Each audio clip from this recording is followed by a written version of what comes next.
안녕하십니까. 만화공인중개사의 저자 이용우입니다. 오늘은 부동산학개론 제35강 5. 저당 상환 방법 6. 한국주택금융공사에 대해서 같이 공부하도록 하겠습니다. 일반적으로 저당 상환 방법을 저당 대부 방법이라고도 합니다. 왜냐하면 저당 대부를 받을 때, 주택을 담보로 대부를 받을 때 정한 상환 방법을 같이 설정을 합니다. 자, 이 저당 상환 방법, 저당 대부 방법은 대략 여러 가지로 나뉘는데, 크게는 금리 결정 방식에 따라 금리가 고정되냐 아니면 금리가 변화되냐 두 개로 나뉘고, 그 안에서 또 세부적으로 나뉩니다. 먼저 금리 결정 금리 결정 방식, 금리가 어떤 식으로 결정되냐에 따라서 두 개로 나뉘죠. 이건 당연히 하나는 금리가 고정된 거야. 고정금리. 자, 고정금리.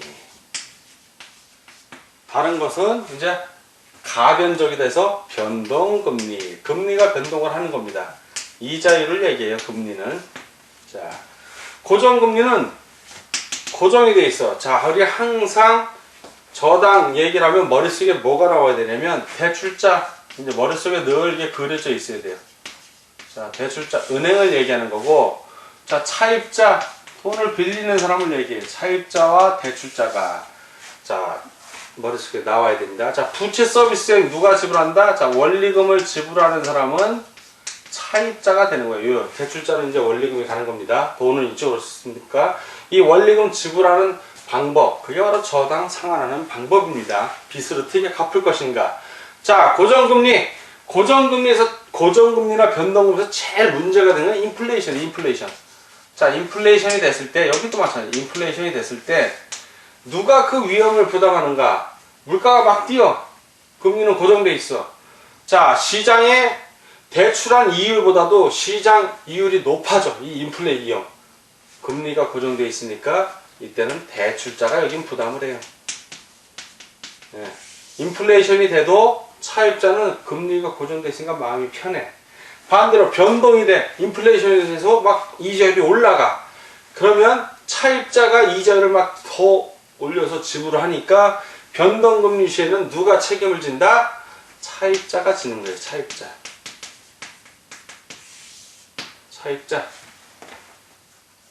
자, 그러니까 대출자가 이건 지고 차입자가 져. 무슨 뜻이냐면, 고정금리 같은 경우는 금리가 고정돼 있잖아.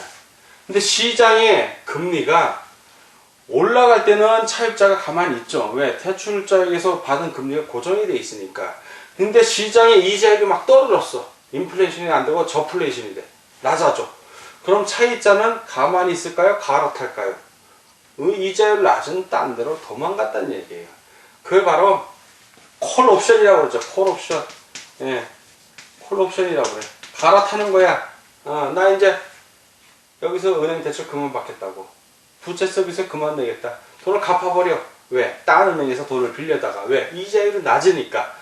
고정금리에서는 그런 문제가 발생하는 거고, 변동금리에서는 그런 문제가 발생을 안 하죠. 왜? 딴 데도 낮으면 여기도 낮아지면 돼. 이 대출자도. 딴 데가 오르면 여기 대출자도 올리면 되는 거야. 자, 이 변동금리는 또 종류가 한 세 가지로 나뉩니다. 자, 금리 결정 방법에 의해서 고정금리와 뭐 고정된 금리가 더 이상 나눌 게 없지만, 변동금리는 구체적으로 세 가지로 나눠요. 첫 번째는 가변 이자율. 예, 가변 이자율. 이자율에 변하는 게 가능해. 변동이니까. 가변 이자율 저당 대부가 있고, 두 번째는 조정 이자율. 조정 이자율 저당 대부가 있습니다. 마지막으로 재협상. 협상을 다시 한다는 얘기죠. 재협상 이자율 저당 대부. 세 가지가 있는데, 가변 이자율 저당 대부는 대출자하고 차입자가 처음에 이자율을 약정을 할 때, 내가 앞으로 돈을 갚을 때 이자를 얼마 내겠습니다고 약속을 하죠. 약정을 할 때 인플레이션 감흥지수 변동. 그러니까 감흥지수가 딱 하나야. 한 가지 감흥지수에 의해 이자율을 변동하는 걸 내가 용납을 하겠어. 주로 인플레이션 감흥지수 한 가지 뭐냐면 CD 금리라고 많이 들어봤을 거예요. CD 금리. 양도성 예금 증서를 얘기하는데 이 CD 금리에 따라서 연동이 되게 해놔요. 근데 이 CD 금리가 며칠마다 변하냐? 91일마다 변해. 즉 석 달마다 변해. 그래서 은행의 일반 대부분 이거야. 대부분 가변 이자율 전환 대부로 우리가 은행에서 돈을 빌리는데 3개월마다 은행이 이자율을 바뀔 수 있습니다라고 대부해주는 그 은행 직원이 알려줍니다. 그게 다 가변 이자율 전환 대부이기 때문에 그렇습니다. 자, 조정 이자율 저당 대부는 인플레이션이 제일 문제가 됐잖아요. 인플레이션에 감응하는 그 지수가 여러 개. CD 외에도 양도성 예금 증서 외에도 감응 지수가 여러 개예요. 즉 누구에게 저기 재량권을 많이 부여했냐? 대출자 위주야, 대출자 위주. 예.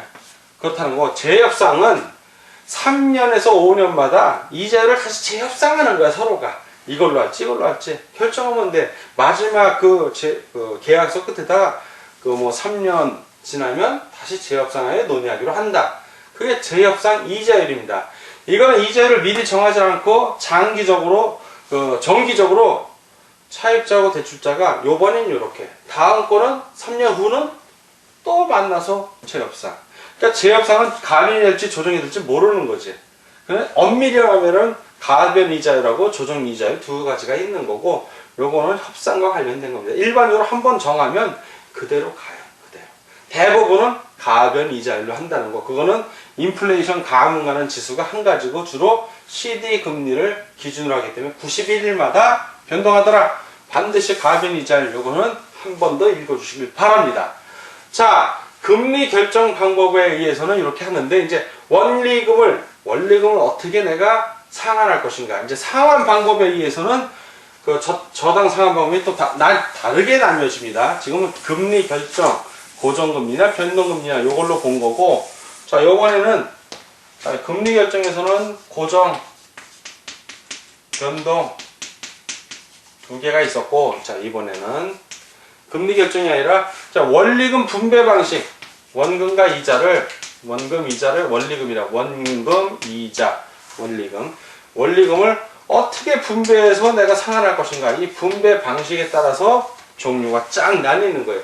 일반적으로 가장 많이 하는 방법, 원리금 균등이야. 내가 은행에서 5천만 원을 빌렸어. 그리고 3년 만기, 3년 후에 5천만 원 원금을 갚어. 근데 일반적으로 이자만 내는 경우가 있어. 그거는 이자만 내면 돼. 그러니까 또 역시 원리금 균등이지. 이자만 균등하게. 이거를 바로 원리금 균등 관식이라고 합니다. 원리금 균등.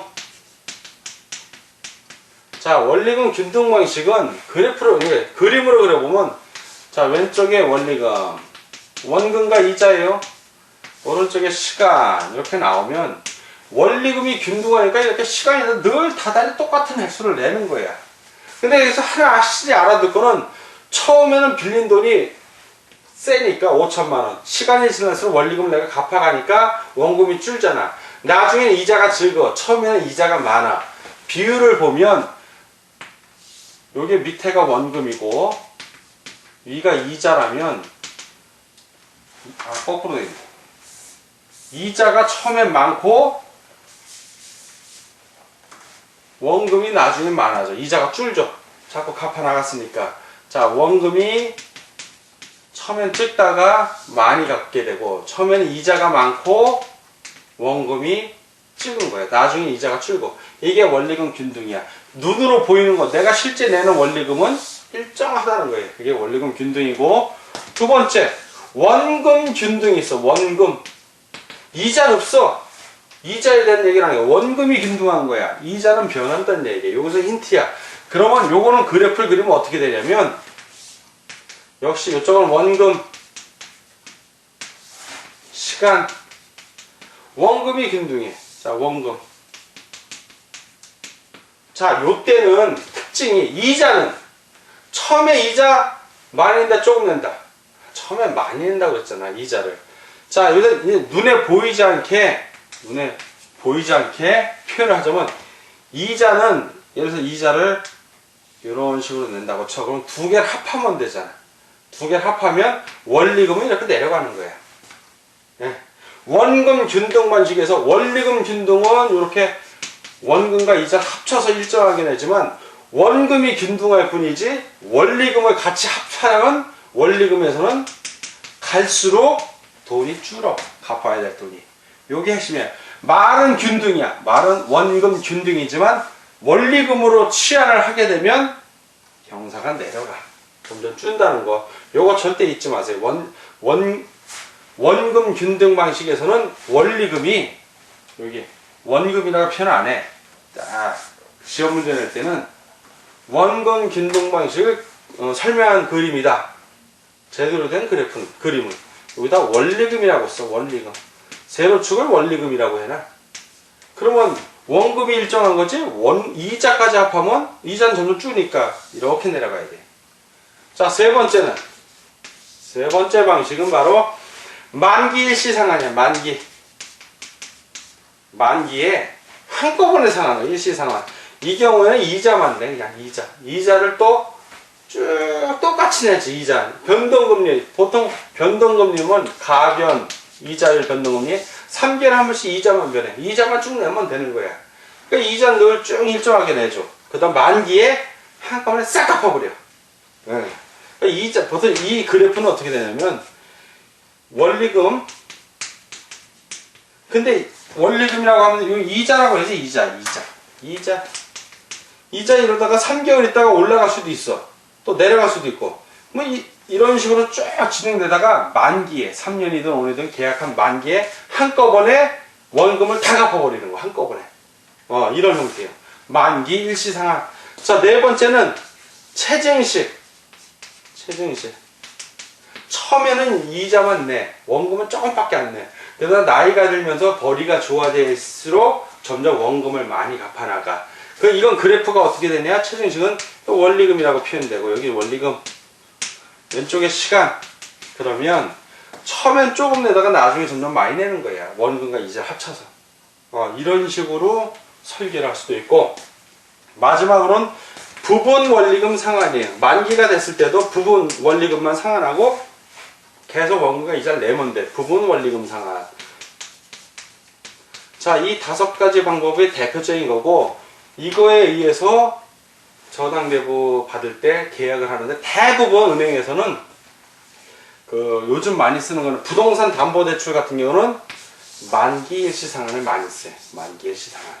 그리고 주택공사, 한국토지주택공사에서 만든 아파트 같은 거 분양 들어갈 때는 주로 원리금 균등상환을 많이 쓰고, 이 두 가지를 제일 많이 씁니다.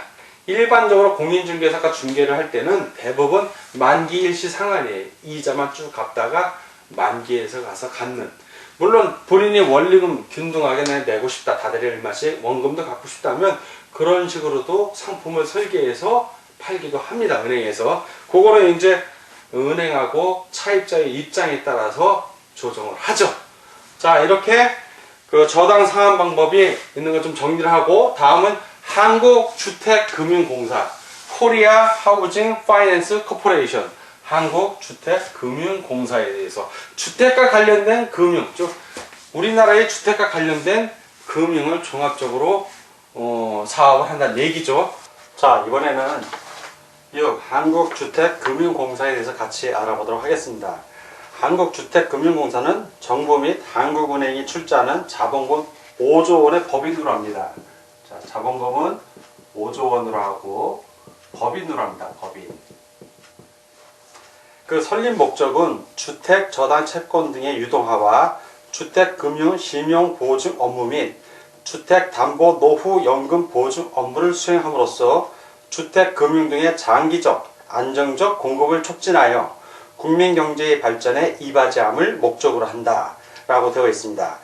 유동화 중개기관으로서의 한국주택금융공사는 금융기관에서 양수한 주택 저당 채권을 담보로 주택 저당 증권 MBS를 발행해서 투자자에게 판매를 합니다. 그렇게 해서 주택 대출 재원을 확충하는 역할을 하는데, 한국주택금융공사의 모기지론에 저당의 유동화 과정을 한번 살펴보겠습니다. 자, 먼저 주택을 구입하려는 자가 있습니다. 주택을 구입하려는 자. 자, 주택 구입자가 있고요.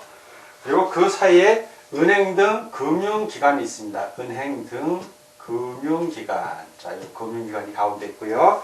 자, 그때 가서 이제 한국주택금융공사 이렇게 있습니다.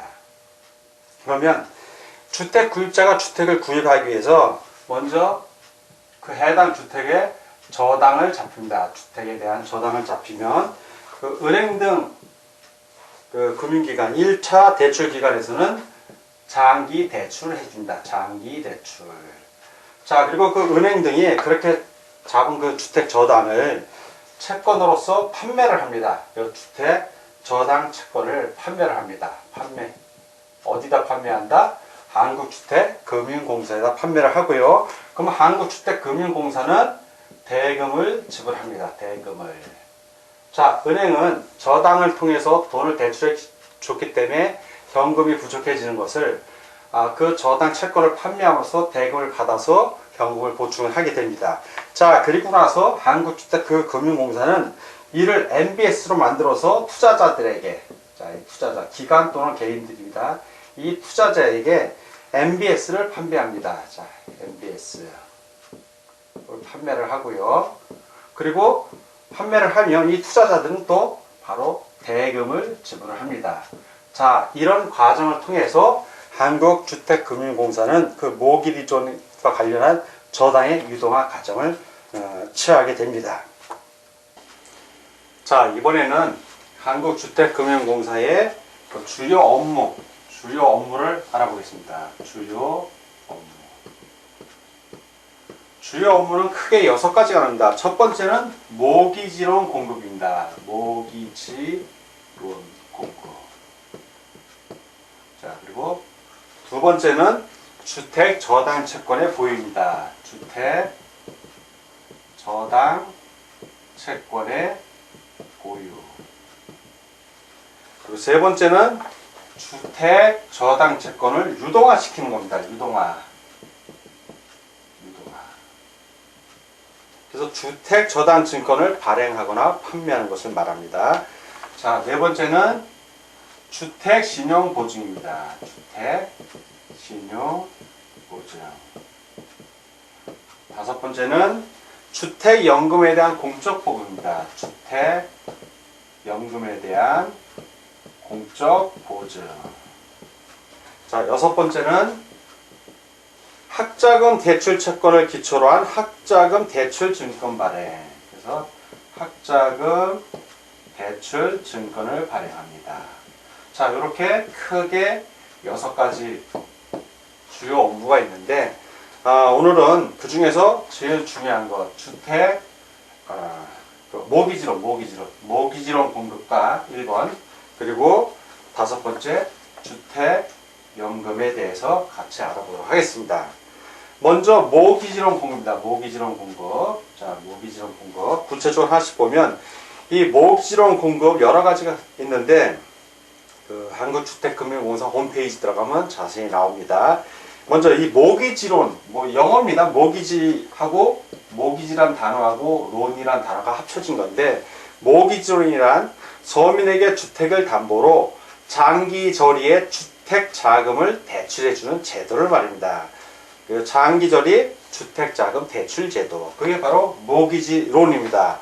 그래서 한국주택금융공사의 모기지론 상품은 4가지가 있는데 크게 4가지 그 상품이 4가지가 있는데 이 기간에 따른 분류입니다. 10년짜리가 있고요. 다 장기입니다. 장기 10년. 두 번째는 15년. 그리고 세 번째는 20년. 네 번째는 30년. 그래서 이렇게 4가지가 있습니다. 10년, 15년, 20년, 30년. 다 10년 이상의 장기 대출 상품들입니다. 자, 대출 자격을 보면, 부부, 미혼인 경우는 본인을 말합니다. 부부 기준 무주택자. 자, 무주택자. 예, 주택이 없다는 얘기죠. 또는 1주택자. 그렇죠. 2주택, 3주택인 사람은 해당이 안 되는 겁니다. 그리고 연소득, 1년 소득이 7천만 원. 자, 7천만 원 이하인 경우입니다. 즉, 미혼이면 본인만 해당이 되는 거고요. 기혼이면 부부 합산입니다. 이 7천만 원은. 자, 그래서 대상주택. 어떤 주택을 대상으로 모기지론 상품 혜택을 받을 수 있나. 대상주택을 볼 것 같으면 부동산 등기부상 주택입니다. 이건 주택. 자, 부동산 등기부상 주택으로 아파트, 연립주택, 다세대 주택 및 단독주택만 가능합니다. 주거용 오피스텔, 근린생활시설, 숙박시설 등은 제외합니다.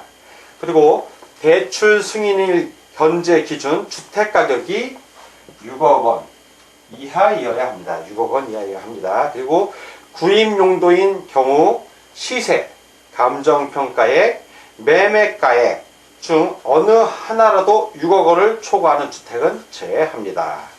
자, 네 번째, 대출 한도입니다. 그럼 얼마까지 대출을 받을 수 있는가? 이 대출 한도. 그래서 대출 한도를 보면 대출 한도는 집값, 주택담보가치라고 그러죠. 집값의 70%, 최대 70%까지 가능합니다. 그래서 최대 LTV 70%라고 하며 최대 한도는 3억 원 이하입니다. 3억 원 이하, 3억 원까지 받을 수 있다는 얘기죠. 그래서 미성년 자녀가 3명인 가구의 경우에는 4억 원인 것도 아울러 기억해 주시기 바랍니다. 그래서 요 LTV 70%, 자, 이게 LTV입니다. LTV.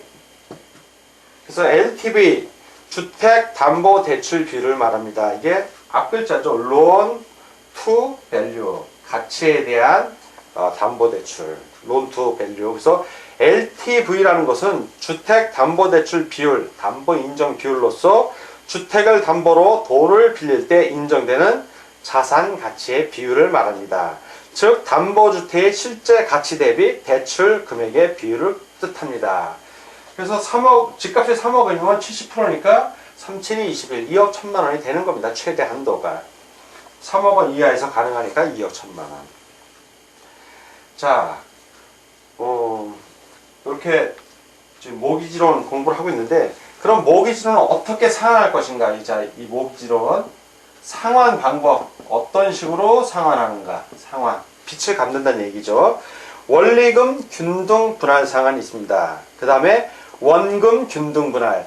원리금은 원금하고 이자를 합쳐서 균등이니까 금액이 매달 내는 게 똑같습니다. 근데 원금 균등은 원금이 똑같이 상환이 되니까 원금이 점점 줄겠죠. 따라서 이자도 점점 줍니다. 그래서 원금 균등 분할 상환은 체감식, 점점 준다 해서 체감식이라고 하고요. 체증식 분할 상환이 있습니다. 점점 느는 거죠. 만 40세 미만인 경우인데 체증식 분할 상환은 만 40세 미만만 가능합니다. 그래서 원리금 균등 분할 상환, 원금 균등 분할 상환, 체증식 분할 상환, 이렇게 세 가지 중에서 한 가지를 선택을 합니다. 그리고 이제 상품을 이용을 해야겠죠. 어떻게 이 상품을 이용할 것인가? 자, 모기지론 상품을 이용하는 거는 유보금자리론이 지금 현재 대표적인 겁니다. 유보금자리론은 한국주택금융공사 홈페이지를 통해 신청을 합니다. 자, 유보금자리론은 이건 홈페이지를 통해서 신청을 하고요. T보금자리론이라고 있습니다. T보금자리론은 이거는 은행에 직접 방문해서 신청을 해서 주택을 구입하면 됩니다. 자, 다음은 주택연금에 대해서 같이 알아보도록 하겠습니다. 자, 이번에는 주택연금에 대한 공적 보증에 대해서 같이 알아보도록 하겠습니다. 먼저 이 주택연금, 주택담보노후연금입니다.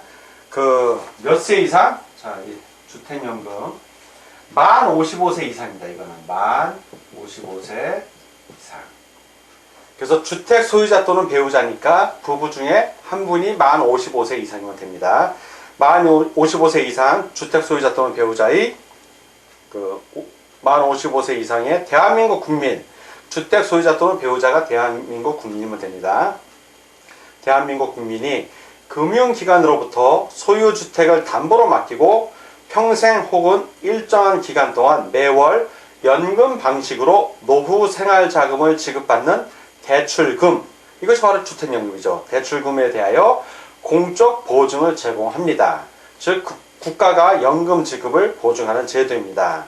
주택연금 보증을 통해 금융기관은 안심하고 주택연금을 취급할 수 있습니다. 자, 여기서 가입 요건이 나오죠. 가입 요건. 자, 어떤 경우에 가입이 가능하냐.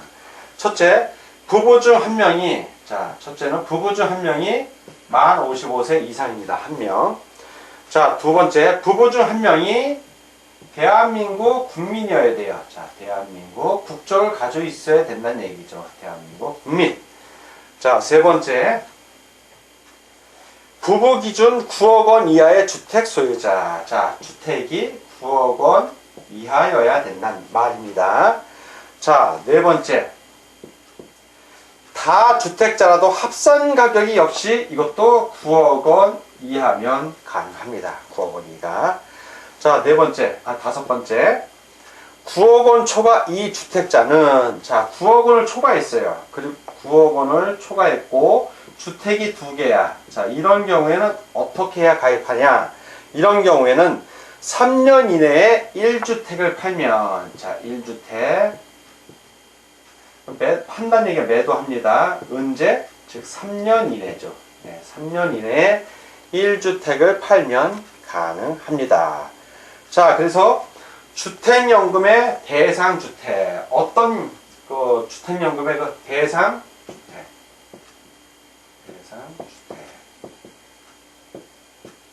어떤 것이 대상이냐? 보면 시가 9억 원 이하의, 자, 핵심은 9억 원 이하의 주택입니다.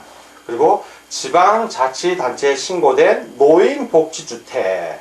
자, 노인복지주택 지방자치단체에 신고된 것만 가능한 겁니다.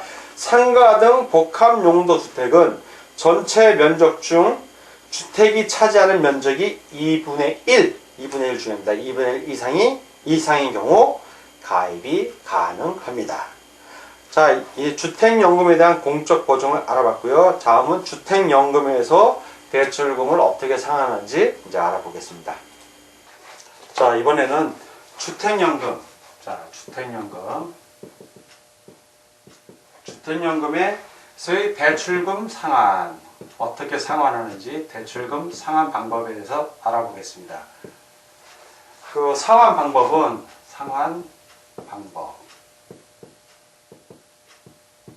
첫 번째, 이용자 사망 후 주택 처분 가격으로 일시 상환하는 방법이 있습니다. 첫 번째, 일시 상환. 자, 그리고 두 번째, 대출금 상환은 주택연금 계약 종료 시 담보주택 처분 가격 범위 내로, 담보주택 처분 가격, 처분 가격 범위 내로 한정을 합니다. 자, 주택 처분을 합니다. 이제 주택 처분. 이거는 이제 경매를 통한 방법인데, 그 주택 가격이 대출 가격보다 높을 경우, 그러면 남는 부분이 있겠죠. 그런 경우에는 그 남는 부분은 상속인에게 돌려줍니다. 그럼 모자라는 경우에는 어떻게 하는가? 자, 모자라는 경우, 주택 가격이 대출 가격보다 낮은 경우, 그럴 때는 이제 낮은 경우입니다. 낮은 경우. 이런 상속인에게 따로 청구하지는 않습니다. 예. 예를 들어 주택 가격이 3억인데 쭉 연금을 받은 금액이 3억 5천 원을 초과했다고 치면, 그런 경우에 주택이 경매로 3억을 팔렸던 5천만 원에 대한 부분, 이 금액이 이게 모자라죠. 즉 주택 가격이 대출 가격보다 낮은 경우죠. 그런 경우로 하더라도 상속인에게 따로 청구하지는 않습니다. 자, 이렇게 해서 오늘은 부동산학개론 제35강 시간이었고요. 5. 저당 상환 방법과 6. 한국주택금융공사에 대해서 같이 알아봤습니다. 오늘 공부하느라고 수고 많으셨습니다. 다음 시간에 뵙겠습니다. 감사합니다.